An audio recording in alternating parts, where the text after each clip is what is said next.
আসসালামু আলাইকুম রহমতুল্লাহ বরকাত। প্রিয় দর্শক, কেমন আছেন? আশা করি সবাই ভালো আছেন ইনশাআল্লাহ।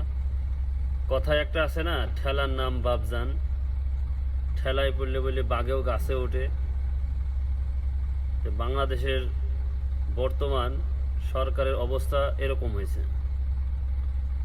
প্রবাসীদের আন্দোলনের ঠেলায় পড়ে এবং বাংলাদেশের সাধারণ মানুষের আন্দোলনের তোপের মুখে পড়ে বাংলাদেশ সরকার এখন দিশাহারা হয়ে সুখবর দিয়েছে যে আমরা ট্যাক্স আপাতত নিচ্ছি নি, 1 মাস ট্যাক্স বাড়িয়ে দিলাম। 1 মাস সময়, 1 মাস পরে থেকে আবার ট্যাক্স নেওয়ার পরিকল্পনা করব ইনশাআল্লাহ। তারা এটা জানিয়েছেন, 1 মাস মেয়াদ বাড়াচ্ছেন। সবার জন্য এটা 1 মাস সুখবর হলেও বাংলাদেশে আর ইউনূস সরকার আপাতত থাকছে না মনে হয়। এই জন্য ডেটটা একটু বাড়তি করে দিয়েছে, যেহেতু আমি থাকছি না দেশে। আর এই ট্যাক্স ফ্যাক্স মানুষের জ্বালাতন করে আর লাভ নাই। বুঝতে পারছেন? ব্যাপারটা হচ্ছে এরকম।